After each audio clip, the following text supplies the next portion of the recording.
estudiando versículo por versículo y ahora vamos a estudiar el capítulo 3 de Segunda de Samuel. Antes de continuar, me gustaría… ¿qué pasó acá? A ver, un ratito.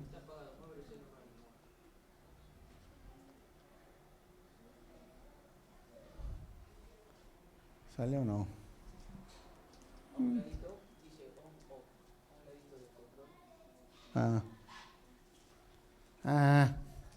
¿Quién lo ha puesto? Hombre. Bueno, ponerlo en modo de silencio su celular el tiempo que dure la enseñanza. ¿Se lo puedes prender los foquitos? Y Filipenses, estamos estudiando los días miércoles a las 7 de la noche y queríamos animarlos a que ustedes separen ese tiempo a media semana para poder estudiar la Biblia versículo por versículo. Tenemos la serie de las cartas de la prisión y si por alguna razón no puedes venir, pues tenemos el Facebook Live, como ahora lo vamos a tener. En este servicio vamos a pasar en vivo la prédica y antes lo hacíamos en el primer turno, pero ahora lo vamos a hacer a las 11:30, ¿no? Entonces, si hubiese alguna interrupción, seguridad o lo sugieres, nos ayuda un ratito, ¿no? Por los niños, algo así, para poder tener tranquilidad todos. El proyecto Wiñaspay, estamos agradecidos.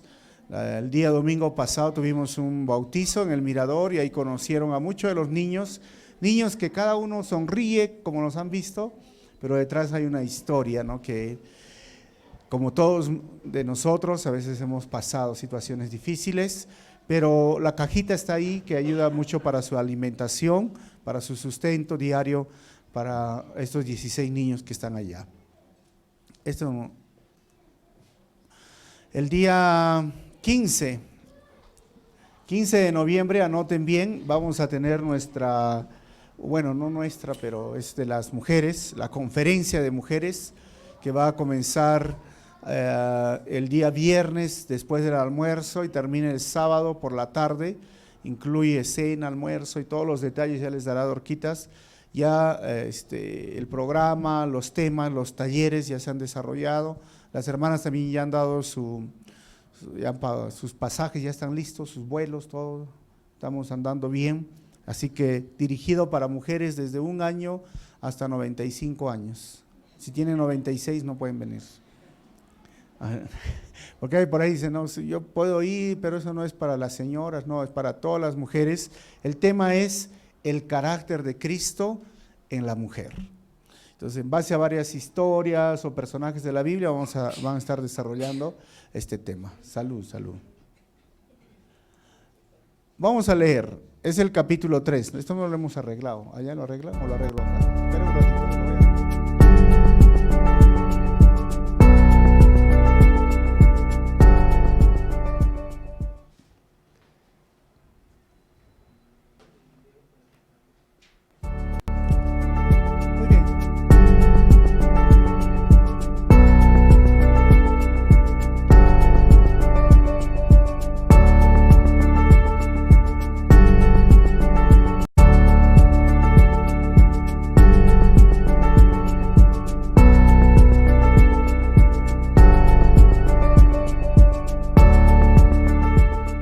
Segunda de Samuel, capítulo 3, versículo 26, dice lo siguiente: En cuanto Joab salió de hablar con David, envió mensajeros tras Abner, los cuales lo hicieron volver del pozo de Sira, pero de esto Joab no le dijo nada a David. Cuando Abner regresó a Hebrón, Joab lo llevó aparte a la entrada de la ciudad como para hablar con él en privado. Allí lo apuñaló en el vientre y Abner murió. Así Joab se vengó de la muerte de su hermano Asael. Vamos a orar. Señor, te damos gracias en esta mañana. Gracias, Señor, por tu palabra. Tu palabra, Señor, que es viva y eficaz. Pero a la vez, Señor, tu palabra también nos muestra historias que nos hacen ver la conducta caída, la conducta que es degenerada por el pecado de cada uno de los seres humanos. Ayúdanos a entender qué errores debemos evitar hoy. ¿Cómo es que nosotros podemos aprender a través de esta historia real y a la vez cruel, podríamos decirlo? Pero que tu Santo Espíritu nos ayude a entender de qué se trata este párrafo y que uses mi vida, Señor, en esta mañana para compartir de tu palabra. Te pido esto en tu nombre, Jesús. Amén. Estamos en un momento donde Saúl ha muerto. Saúl, que era el primer rey de la monarquía unida. David ahora enfrenta otro conflicto. El hijo de una concubina de Saúl se llama Isboset. Isboset es influenciado por su general que se llama Abner. Y Abner lo usa para poder tener poder en la parte norte de Israel. Todavía el reino no se ha dividido. Pero frente a esta situación, David va a tener que enfrentar ahora este título que lo puse, es hombres valientes pero sin control. Vamos a ver estos hombres que son valientes, pero una de las características es que no tienen control.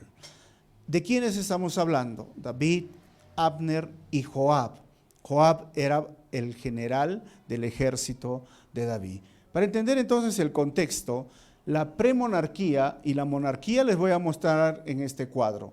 Ya después de Moisés, Josué, se le encargó conquistar la tierra prometida.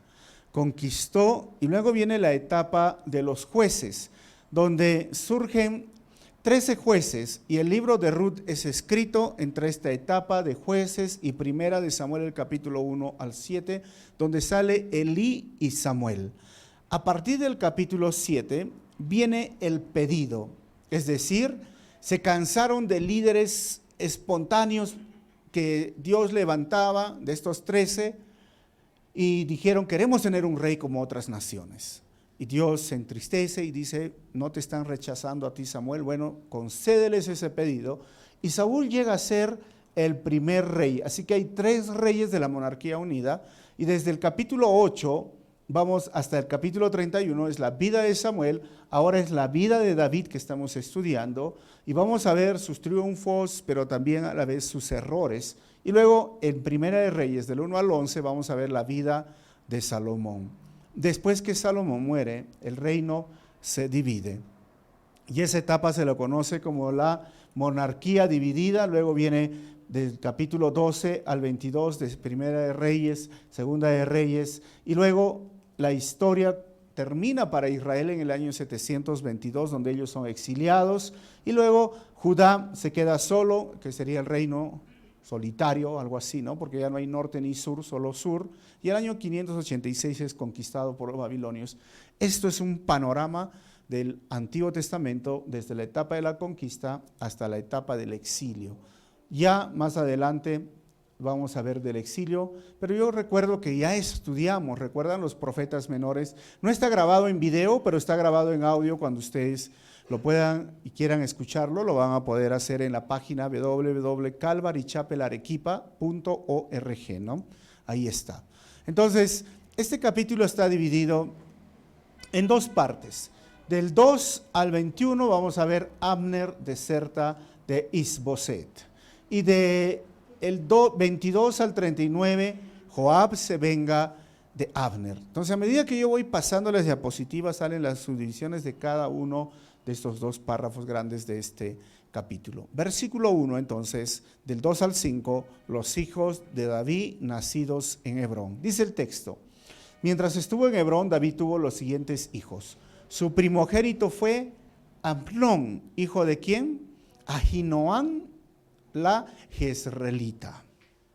Versículo 3, el segundo, Kileab, hijo de Abigail, viuda de Nabal de Carmel, y el tercero, Absalón, hijo de Macá, la hija del rey Talmai de Gesur.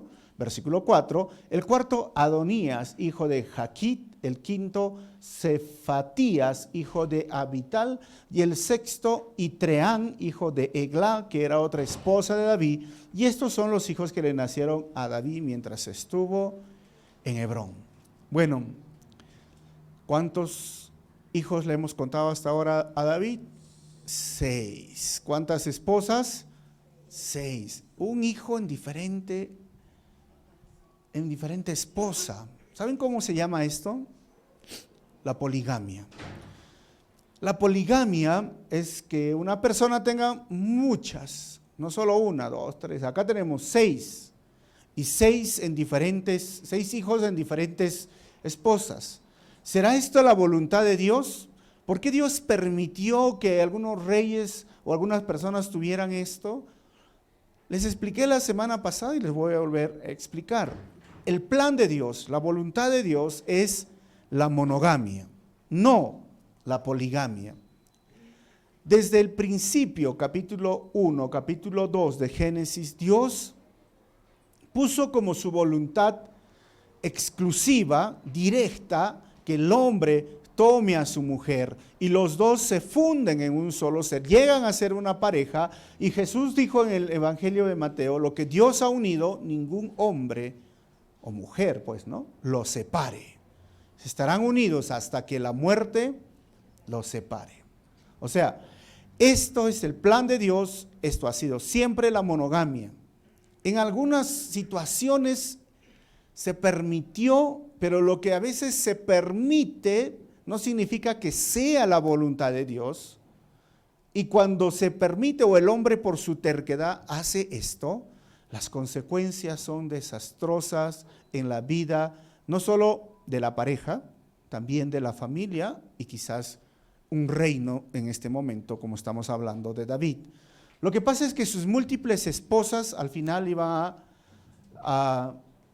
contra el mandamiento de Dios para los reyes. Recuerdan que ya les enseñé la semana pasada Deuteronomio 17:17. Antes que empiece la etapa de los jueces, el Señor dijo: si por alguna ocasión ustedes piden un rey, el rey no debe de tener muchas mujeres. Entonces iba en contra. Ahora, iba en contra de la voluntad de Dios para el matrimonio escrito en Génesis 2:24 y también en Mateo, el capítulo 19, 4, 6, Jesús dijo: no es así. Antes de la ley, antes de los jueces, antes de los patriarcas, yo dije: hombre y mujer se unen a su mujer, el hombre, y llegan a ser una unidad y no deben de separarse. En nuestros días, en el libro de Hechos, cuando el concilio se reúne, porque esto era para Israel, pero cuando llega la palabra de Dios a los gentiles, para nosotros, el concilio define respecto a la inmoralidad sexual, respecto a tener muchas mujeres, porque es común. No solamente estamos hablando de nuestra sociedad, los incas, los imperios que no conocían a la palabra de Dios, no entendían este principio y definen y dicen que cada hombre tenga su propia mujer. Cuando la revelación de la palabra, la revelación directa de Dios llega a través de la palabra, nosotros debemos aprender a someternos a la palabra. He escuchado de testimonios, por ejemplo, de los caciques, que son los jefes de algunas tribus, de algunos lugares en la selva, que cuando los misioneros llegaron, cuando la palabra de Dios llegó, se dieron cuenta que tenían 8 mujeres, 9 mujeres y tenían hijos a montón, porque en algunas culturas como es que si tener más mujeres, tener más hijos es sinónimo de poder, de riqueza.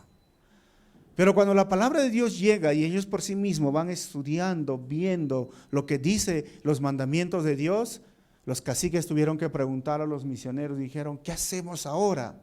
Tenemos 9 mujeres y la Biblia dice que debo tener una sola mujer. Entonces, inmediatamente ellos tuvieron que dejar a las otras 8 y escoger una mujer y hacerse cargo de esas 8 mujeres, de su mantenimiento, iba a decir, no, de su soporte económico, de su apoyo económico y de sus hijos, pero solo tener una mujer con la cual pueda vivir una vida conyugal. Es que cuando la palabra de Dios llega a nuestra vida, debemos aprender a que nosotros nos sometemos y nos sujetamos a lo que dice la Biblia. David sufrirá las consecuencias de este hecho y vamos a ver. Rápidamente vamos a poner los hijos. Amnón, ¿qué pasó con Amnón? Violó a su media hermana y luego fue asesinado por su medio hermano. Kileab es también conocido como Daniel en Primera de Crónicas, pero ¿saben? Las pocas menciones de este hijo indican que tal vez murió joven o tal vez fue un hombre indigno e impío.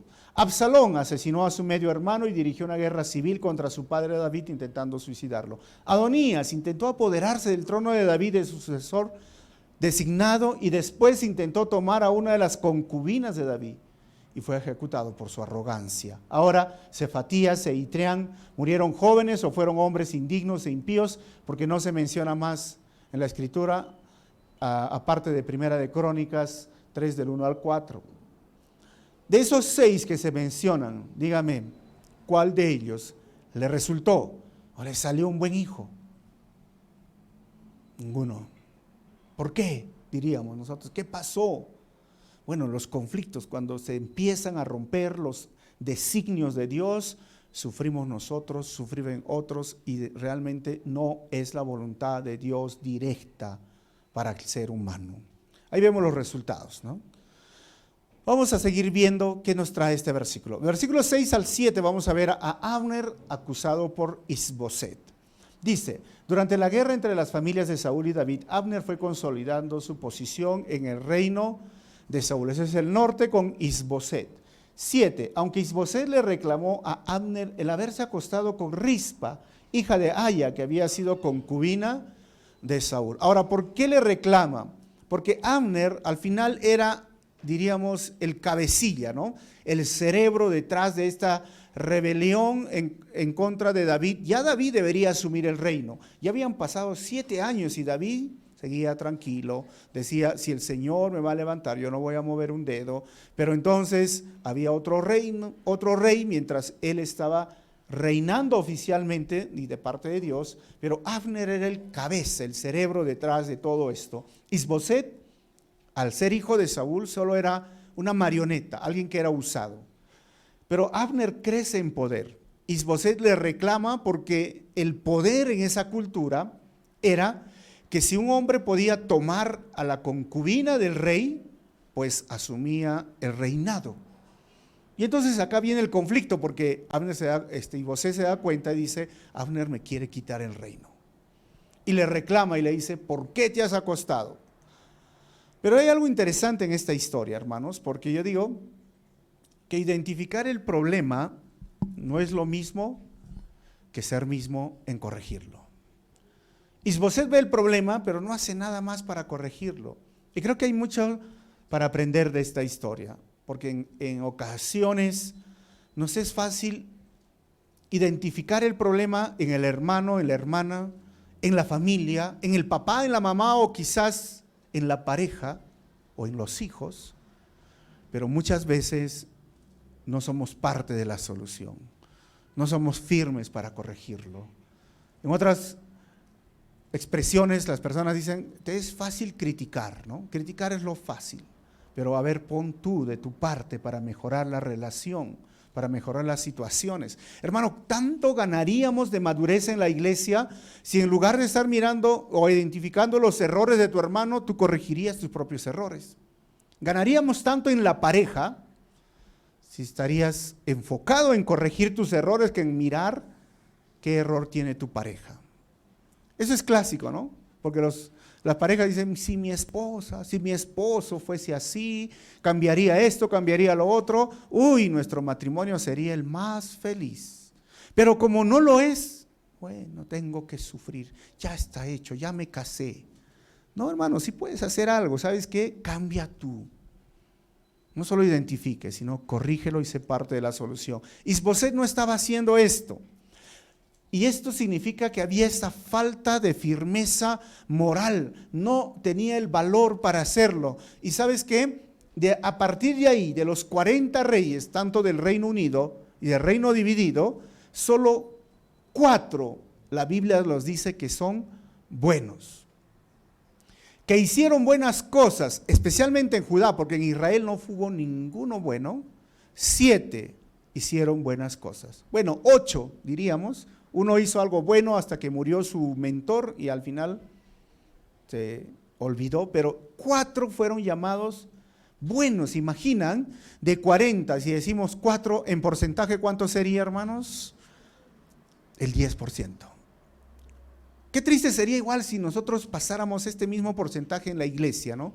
De 100 personas, el 10%, solo 10 saben hacer lo bueno. Y los demás viven por aquí, por allá. Qué triste, hermanos, pero al final esto va a marcar algo en el reino de Israel y de Judá. Yo digo, se necesita valor y firmeza para ponerse, hermanos, delante del problema y corregir mi conducta, y no solo identificar lo que está pasando en otro lado, sino corregir mi conducta. ¿Y quién es, a quién me voy a parecer? ¿Quién es mi estándar de vida? Por si acaso no soy yo, ¿no? Es Jesucristo. No es, yo debo de conformarme a Jesucristo. Por eso digo, ganaríamos tanto, ¿no? Si yo desearía ser como Jesús. Dorcas desearía ser más como Jesús. ¿Quién gana? Los dos ganamos. Los hijos siendo como Jesús, los hermanos, la iglesia queriendo parecerse a Jesús, en lugar de estar identificando los problemas y no hacer nada por solucionarlos. ¿Qué sucedió? Versículo 8 al 11, este párrafo nos habla de Abner responde a Isboset. A Abner le molestó mucho el reclamo, así que replicó: ¿acaso soy un perro de Judá? Hermano, ¿no? Esto es la ira. Hasta el día de hoy me he mantenido fiel a la familia de tu padre Saúl, incluso a tus parientes y amigos, y conste que no te he entregado en manos de David. Y ahora me sales con que he cometido una falta con esa mujer. Él hizo una expresión, dice: ¿acaso soy un perro? Es decir, como soy lo peor de Judá. No, no soy, yo te he ayudado. Y ahora lo amenaza. Versículo 9.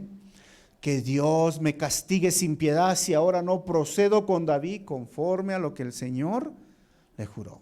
¿Qué tal personaje, no? Abner. Ahora sí, dice, ¿no? Antes no, ahora sí. Versículo 10. Voy a quitarle el reino a la familia de Saúl y a establecer el trono de David sobre Israel y de Judá, desde Dan hasta Beerseba. 11. Isboset no se atrevió a responderle a Abner ni una sola palabra. ¿Saben por qué? Pues le tenía miedo. Ahí vemos esta relación que comenzó y termina mal. Ahora, Abner está usando sus artimañas, sus estrategias. Él es un buen militar, pero ahora se está queriendo aliar con David. ¿Qué sucede? Abner ahora hace un pacto con David. 12. Entonces Abner envió a unos mensajeros a decirle a David: ¿a quién le pertenece la tierra, sino a usted?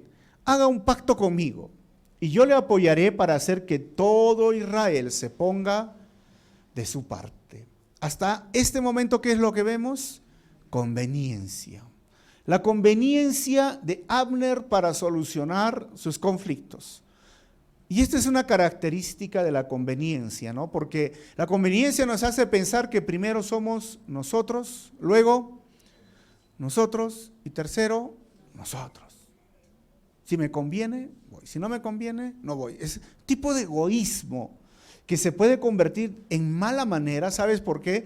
Mezclado con los intereses personales, puede llevarnos a traicionar a aquellas personas que un día le prometimos o dimos nuestra palabra. Puede llevarnos a pecar, puede llevarnos a romper o a malograr las relaciones personales que tenemos en familia, en pareja o con amigos. La conveniencia usada de forma negativa no nos va a ayudar. Y aquí Abner lo está usando junto con sus intereses personales. Versículo 13. Muy bien, respondió David, haré un pacto contigo, pero con esta condición: cuando vengas a verme, trae contigo ¿a quién? A Mical, hija de Saúl, de lo contrario, no te recibiré. 14. Además, David envió unos mensajeros a decirle a Isboset, hijo de Saúl: devuélveme a mi esposa Mical, por la que di a cambio 100 prepucios de filisteos. Ya le contamos 6 mujeres, 6 esposas a David. ¿Y ahora qué quiere? Una más. David, ¿ya cuántos? Pues 6 era media docenita, no 7, no, alguno dirá pues el número perfecto, 7. Pero Salomón, ¿cuántas tuvo, hermanos? El hijo de David, ¿saben cuántos tuvo? 1000 mujeres. ¿De dónde aprendió su hijo? Del papá, pues de tal palo, tal astilla. No es que a veces no nos damos cuenta qué tanto influenciamos nosotros con los hijos. Hay que corregir los errores. hemos cometido errores en la vida, hermanos, hay que aprender de los errores y los corregimos. Pero David aquí dice, tráeme a Mical, o sea, es mi esposa. Y todavía dice, yo di a cambio 100 prepucios. ¿Se acuerdan esta historia, hermanos, o no? Miren, para hacerles recordar, si no estuvieron, David recibió a Mical en matrimonio, y toda esa historia está en Primera de Samuel del 18 del 20 al 30. Pero ojo, no fue 100 prepucios, ¿cuánto fue? 200 prepucios. Es que Saúl se dio cuenta que su reino había sido quitado, se dio cuenta que David estaba surgiendo porque gritaban, Saúl mató a 1000, pero David mató a 10,000, ¿recuerdan? Así que él quería deshacerse en este momento de David y le dijo, te doy a mi hija para que vayas.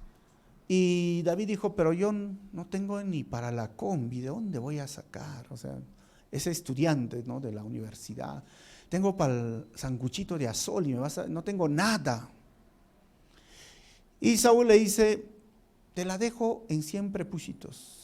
No sé si fue así, ¿no?, el encuentro, pero te la dejo. Es decir, yo cuando estudiaba esto decía, qué interesante sería en este contexto, ¿no? Si alguien viene y dice, ¿podría tener la mano de su hija? Yo le diría, ya, tráeme 100 prepucios, pues. Qué curioso, ¿no?, en este contexto, ¿no? Pero David no se dio cuenta que Saúl quería matarlo, porque él, al ir al territorio enemigo y tener que enfrentarse a 100 personas, y David agarró y dijo, mira, no te voy a traer 100, te voy a traer 200 prepucios. ¿Cómo se hacían ese tiempo las cosas, verdad? Por eso hay que estudiarlas en su contexto, era la cultura. Y David dice, es mi esposa por derecho, porque yo pagué. Segundo, porque el rey me la dio. Y tercero, quizás cuando esté con Mical, su reino se iba a consolidar ante Israel. Pero David dice, me la traes. Ahora, ¿por qué está allá? Porque Saúl se la arrebató. Así como la entregó, por molestarlo a David, le quitó a su hija y le entregó a otro hombre. Eso está en 1 Samuel 25:44. Este hombre vivía feliz por años con Mical. Ahora, versículo 15 dice, por tanto, Isboset mandó que se la quitaran a Paltiel. Paltiel era el esposo ahora de Mical. Y Paltiel de Laís, que era su esposo. Versículo 16. Pero Paltiel se fue tras ella. Mira, le agarraron a Mical, dice, te regresas con David. Y estaba, ¿qué? Llorando por todo el camino. ¿Por qué lloraba Paltiel por Mical? ¿Cómo dicen que los hombres no lloran, hermanos? ¿Por qué estaba llorando? Porque la amaba, porque era su esposa. Paltiel, todo palteado, como diríamos, ¿no? Todo el camino hasta llegar a Bahurín, y allí Abner le ordenó que regresara, y Paltiel obedeció. Yo me imagino esta historia, no sé si ustedes tienen la imaginación así bien despierta, pero Mical diciendo, bueno, obedeceré, el rey me necesita, no sé, ¿no? Y Paltiel diciendo, no te vayas, no me dejes, y no, por el camino llorando, Daniel, y ahí lo ve Abner, ¿y qué le dice? Vaya para la casa, regrésese. Porque no se iba.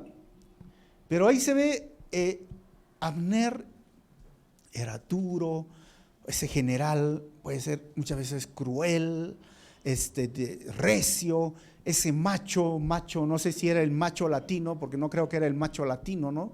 Porque acá los machos latinos dicen, hay unos machos que dicen, yo no le digo nada a mi mujer, no le consulto a nada, yo tomo las decisiones porque yo tengo acá los pantalones en la casa, ¿no?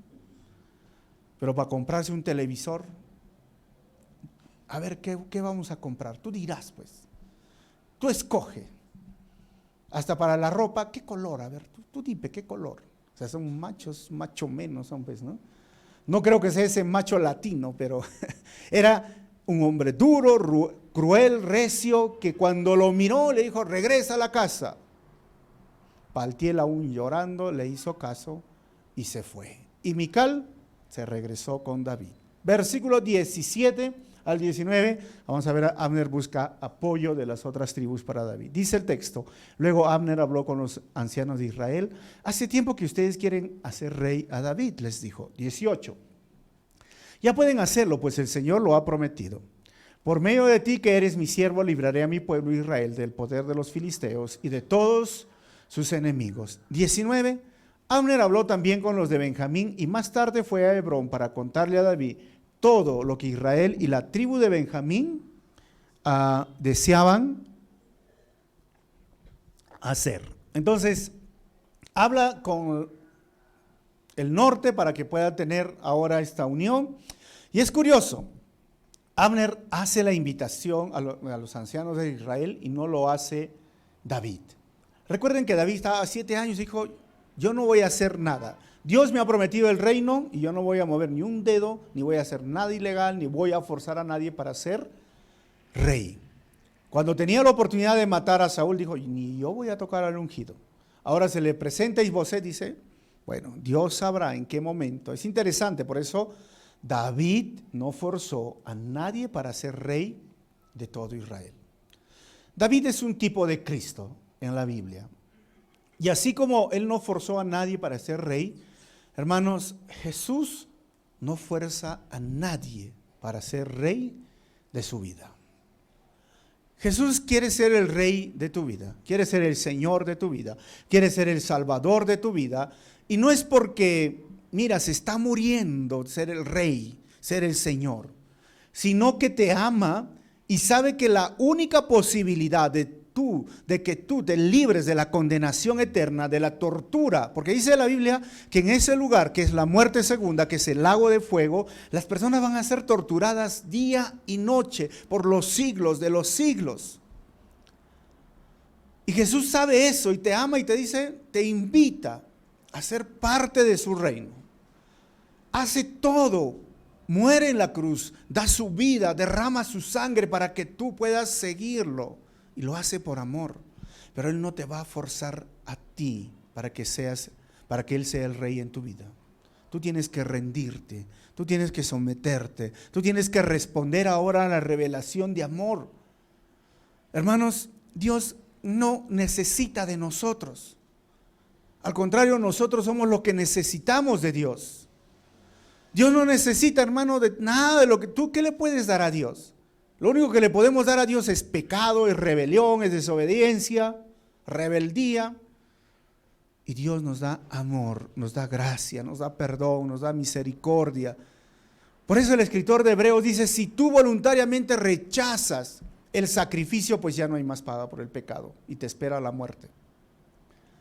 Y ojo, que no es la religión la que nos va a salvar, no es tampoco el hecho de pensar, mira, yo no soy tan malo. Hay gente mala realmente, pero yo no soy tan malo y por tanto me merezco que el Señor me considere, evalúe mi vida y diga, puedes entrar al reino de los cielos. Si así fuese, oye, la gran mayoría del mundo entraría. El asunto es que tú no puedes entrar con tu propia justicia. El asunto es que nuestras obras son como trapos de inmundicia. Y el asunto es que sin el sacrificio de Jesús apropiado, arrepentido y perdonado ante el Señor, no podemos entrar al reino de los cielos. Jesús no fuerza a nadie para ser el rey de su vida. Si tú deseas, lo haces el rey y vas a vivir con Él y vas a morar con Él y te va a dar vida y vida en abundancia, hermano. Así que recuerda siempre esto, nosotros necesitamos hoy del Señor. Y es curioso que Abner le dice, ya pueden hacerlo su rey. Yo te diría lo mismo, hoy ya puedes hacerlo. Antes no podías hacerlo, porque cuando estaba Israel como nación, la ley era para los judíos. Y los gentiles no podían alcanzar esto. Hoy, con el sacrificio de Cristo, nosotros los gentiles recibimos gracia inmerecida. Ya pueden hacerlo. Ya está como decir, disponible, ya salió, no sé cómo lo pueden decir, ¿no? Ya lo puedes tener, la salvación. Versículo 20, avanzamos. Vamos a ver, Abner y David acuerdan. Cuando Abner llegó a Hebrón, David preparó un banquete para él y los 20 hombres que lo acompañaban. 21, allí Abner le propuso a David, permítame su majestad convocar a todo Israel para que hagan un pacto con usted y así su reino se extenderá a su gusto. Con esto David despidió a Abner y este se fue tranquilo. O sea, Abner llega al convenio con David. Ahora la segunda parte, Joab se venga de Abner. Y el 22 al 25 Joab se entera de que Abner estuvo con David. Dice el texto, ahora bien, los soldados de David regresaban con Joab de una de sus campañas y traían un gran botín. Abner ya no estaba con David en Hebrón, pues David lo había despedido y él se había ido tranquilo. 23. Cuando llegó Joab con la tropa que lo acompañaba, le notificaron que Abner, hijo de Ner, había visitado al rey y que el rey lo había dejado ir en paz. 24. Por tanto, Joab fue a ver al rey y le dijo, así que Abner vino a ver a su majestad. ¿Y cómo se le ocurre dejar que se vaya tal como vino? Le está reclamando. Miren, hermanos, 25. Ya su majestad lo conoce. Lo más seguro es que haya venido con engaño para averiguar qué planes tiene usted y para enterarse de todo lo que usted está haciendo. Les pregunto, ¿Joab tenía motivos para desconfiar de Abner? Por supuesto, por 7 años fue enemigo. Y ahora viene a ser amigo. Recuerden que Joab es otro general, y entre generales dice, no, hay algo que se trae entre manos. Pero David no fue así, es curioso, ¿no? David lo recibe, le hace su comidita, celebran, hacen el pacto. ¿Qué sucedió después? 26 al 27, Joab asesina a Abner. 26. En cuanto Joab salió de hablar con David, envió mensajeros tras Abner, los cuales lo hicieron volver del pozo de Sirá. Pero de esto Joab no le dijo nada a David. 27. Cuando Abner regresó a Hebrón, Joab lo llevó aparte a la entrada de la ciudad como para hablar con él en privado. Allí lo apuñaló en el vientre y Abner murió. Así Joab se vengó de la muerte de su hermano Asael. ¿De qué ciudad estamos hablando, hermanos? Hebrón. ¿Por qué Hebrón ahora surge en la historia? En el Antiguo Testamento había lo que se llamaban las ciudades de refugio. Estas ciudades de refugio estaban a 50 kilómetros de casi todos los pueblos de Israel para que todos puedan llegar. Habían letreros que los levitas se aseguraban en mantenerlos así en buen estado, hermanos, y todas estas señalizaciones llegaban y conducían a una ciudad de refugio. Ahora, ¿qué eran las ciudades de refugio? En Números, el capítulo 35 del versículo 22 al 25 dice, pero podría ocurrir que alguien sin querer empuje a una persona o que sin mala intención lo lance a algún objeto o que sin darse cuenta lo deje caer una piedra y que esa persona muera. Como en este caso ellos no eran enemigos ni hubo intención de hacer daño, será la comunidad la que de acuerdo con estas leyes deberá arbitrar entre el acusado y el vengador. La comunidad deberá proteger del vengador al acusado, dejando que el acusado regrese a la ciudad de refugio donde huyó y que se quede allí hasta la muerte del sumo sacerdote que fue ungido con el aceite sagrado. Estas ciudades de refugio eran para darle un juicio justo a aquellos que por accidente herían, maltrataban o mataban a alguna persona. Recuerden que la ley del talión que decía, ojo por ojo, ¿y qué significaba esto de forma literal? Que si yo estaba jugando y ¡pum!, te tiraba esos avioncitos, ¿se acuerdan que juegan los niños? ¡Pum!, y al ojo, me rompía el ojo. Bueno, yo con todo derecho venía y ¡pum!, te sacaba el otro ojo, porque es ojo por ojo, diente por diente. Si alguna familia, algún amigo están jugando, lo empujabas, caía el cerebro, se rompía una piedra del cerebro, la otra familia tenía todo el derecho de matar a otro hijo, porque era ojo por ojo, diente por diente. Eso era el Antiguo Testamento, hoy no lo es. Pero había gracia, porque uno dice, no, eso era duro. ¿Y cuál era la gracia? Las ciudades de refugio. Hasta que haya un juicio justo, aquella persona que era acusado podía ir, correr y refugiarse a esta ciudad de refugio. Habían 6 ciudades de refugio: Sedes, Golán, Ramot, Siquem, Becer, ¿y cuál más? Hebrón. ¿Y dónde están sucediendo estos acontecimientos con Abner? En Hebrón. Es decir, Hebrón, otra vez en Josué 26 al 7, y es ratificado como una ciudad de refugio. ¿Dónde estaba Abner? En Hebrón, en una ciudad de refugio. Según la ley, nadie lo podía tocar ahí. ¿Y qué está haciendo Joab? Hay un dicho que tenemos: echa la ley, echa la trampa. Entonces Joab dijo: no lo puedo tocar en la ciudad. ¿Y qué hizo? Mira, Abner, ¿por qué no hablamos? Es como decir, en la casa no te puedo tocar, en mi casita, ¿no? Pero en la vereda ya estás afuera. Y le dijo: mira, Abner, ¿por qué no hablamos en la vereda? Mira, te quiero contar algo del rey David que me ha dicho, bla, bla, bla. Y cuando estaban en la vereda, agarró el cuchillo y ¡frum!, lo mató. Para que no le digan: oh, rompió la ley. Es curioso, ¿no? Porque está rompiendo la ley, lo está haciendo de forma, pero esa actitud de Joab es increíble.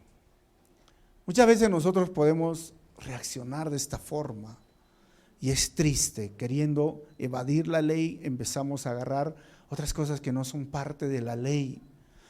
Los sacerdotes, los líderes judíos hicieron lo mismo con Jesús. Dijeron: proteger la ley, preservar la ley. Este hombre ha venido a decir que nuestras leyes, nuestras tradiciones no están bien, pero ¿sabes qué? Te vamos a matar. Lo asesinaron con un juicio injusto, siendo de noche, presentaron testigos falsos, lo incriminaron de algo que nunca él hizo, con el deseo de proteger la ley. Hermanos, Dios conoce nuestro corazón. Dios sabe la intención que hacemos las cosas. A Dios no le podemos engañar. Joab estaba actuando mal. Y vamos a ver qué sucedió. Versículo 28. Algún tiempo después, David se enteró de esto y declaró. Él va a responsabilizar ahora. Hago constar ante el Señor que mi reino y yo somos totalmente inocentes de la muerte de Abner, hijo de Ner. Los responsables de su muerte son Joab y toda su familia. Y miren lo que dice David: que nunca falte en la familia de Joab alguien que sufra de hemorragia o de lepra, o que sea cojo, o que muera violentamente, o que pase hambre. ¿Qué está haciendo David? Lo está maldiciendo, ¿no? Le está: oye David, pero ¿por qué haces esto? Si tú eres el rey, si tú eres el hombre conforme al corazón de Dios. No sé si tú alguna vez has reaccionado así de algo que te indigna, que te enoja, y has hablado algo y luego has dicho: ¿por qué te tuve que decir? Se me salió. Algo así le está pasando a David. Pero algunas razones que podríamos encontrar es por qué se indignó tanto David. Primero, estaba sufriendo por la pérdida de un oficial militar calificado. Segundo, quería estar seguro de que la culpa por la muerte de Abner cayera en Joab y no en él mismo. Tercero, estaba a punto de convertirse en rey de la nación entera y utilizar a Abner era la clave para ganarse a las tribus del norte. Y la muerte de Abner pudo haber revivido la guerra civil, por eso estaba enojado. Y cuarto y último, Joab violó el acuerdo que había hecho David de que protegería a Abner. Así que se enojó y dijo esas palabras en ese estado anímico. Versículo 30. Joab y su hermano Abisai asesinaron a Abner, porque en la batalla de Gabaón él había matado a Asael, hermano de ellos. ¿Cómo se llama esto, hermanos? Venganza. La venganza enferma a las personas, los ciega, rompe las relaciones personales que uno tiene. Y aquí actúan de mala forma, rompiendo las leyes, yendo en contra de muchas cosas. La Biblia dice: mía es la venganza, dice el Señor. En cuanto dependa de nosotros, estemos en paz con todo el mundo. El Señor se encargará de estas cosas hoy en nuestro contexto. Versículo 31 al 39, termino con esto. David dirige el duelo por Abner. 31, David ordenó a Joab y a todos los que estaban con él: rásguense las vestiduras, vístanse de luto y hagan duelo por Abner. El rey todavía en persona marchó detrás del féretro. 32, y Abner fue enterrado en Hebrón junto a la tumba. El rey lloró a gritos y todo el pueblo lloró con él. 33, entonces el rey compuso este lamento por Abner: ¿Por qué tenía que morir Abner como mueren los canallas?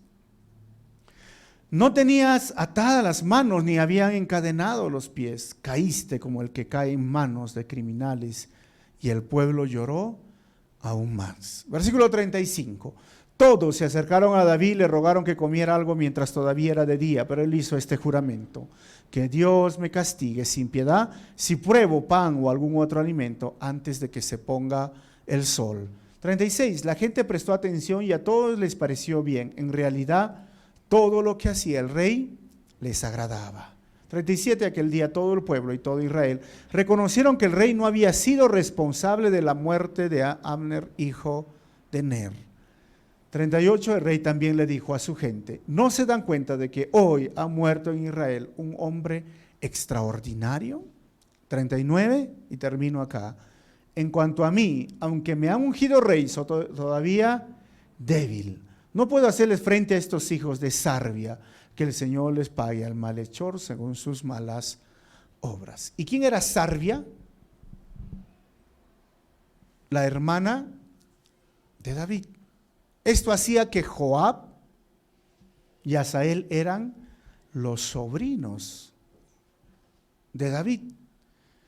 Ahora, hasta aquí terminamos este capítulo y no encontramos en el texto que diga: y David agarró y lo disciplinó a Joab. Y David agarró e hizo tal con Joab. Y nos preguntamos, ¿pero por qué?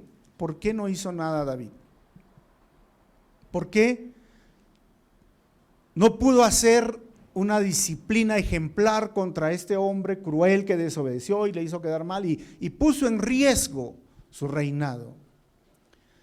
Podríamos agarrar muchas cosas, ¿verdad? Porque de repente era su familiar, no quería meterse con la familia, de repente, podríamos decir muchas cosas, pero acá él mismo dice: soy todavía débil. David, a pesar de que era un guerrero valiente, de que era un estratega, un buen rey, un hombre conforme al corazón de Dios, compasivo, perdonador, tenía un carácter débil todavía. Y esa debilidad se basaba en que no asumía la autoridad como él debía de ser. Y al final le va a cobrar. Al final va a tener problemas. Por eso, todo padre de familia o toda autoridad, todo líder debe entender que somos autoridad. Todo padre tiene que entender que somos autoridad, pero no somos autoritarios, no somos dictadores, somos unos llamados a la autoridad, pero con amor, que es totalmente diferente la autoridad que el Señor nos ha dado, como Jesús lo fue y es autoridad. Más adelante vamos a ver, no se pierdan el próximo domingo a la misma hora, cómo esa debilidad le causó problemas. Pero terminamos con esto. David se opuso al asesinato, pero permitió que Joab no fuera castigado. ¿Por qué? Razones que podríamos decir. Al castigar a Joab podría haber hecho que las tropas se rebelaran, porque él era el general. Joab era sobrino de David y cualquier trato fuerte podría haber causado problemas familiares.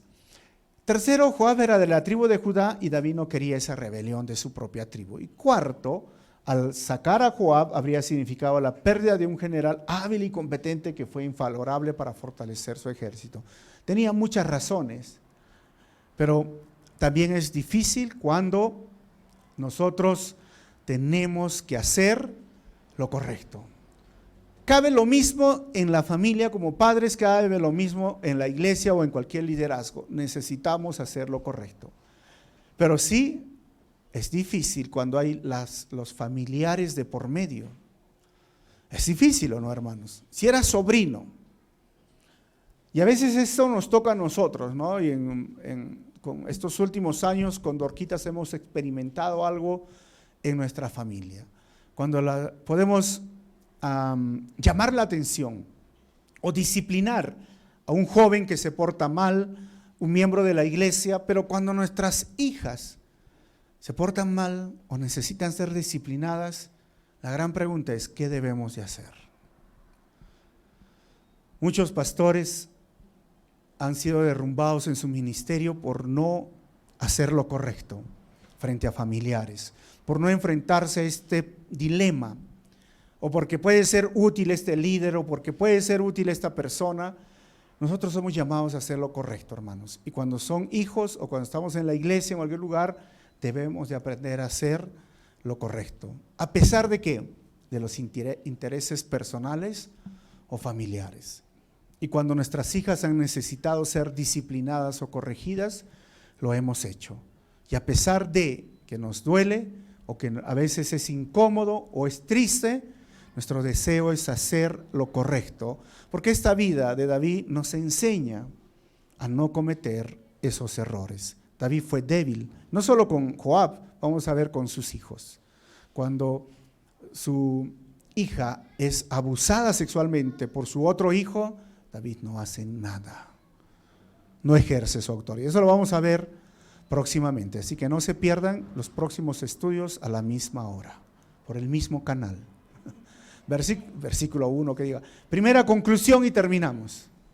El diseño de la familia, hemos visto, debe ser respetado y valorado en la monogamia. Salir de este diseño solo traerá tristeza y desgracia en la familia. Número 2, la venganza nos vuelve ciegos y complica nuestras relaciones personales. Y tercero, hacer lo correcto es tener un carácter firme e íntegro.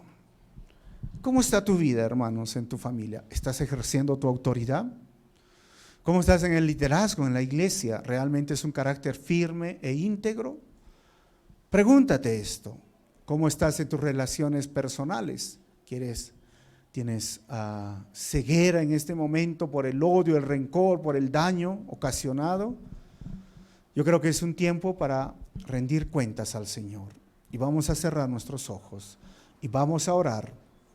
Y pedirle al Señor que nos evite estos errores. Y si en algún momento has caído en esto, dile, Señor, perdóname y ayúdame.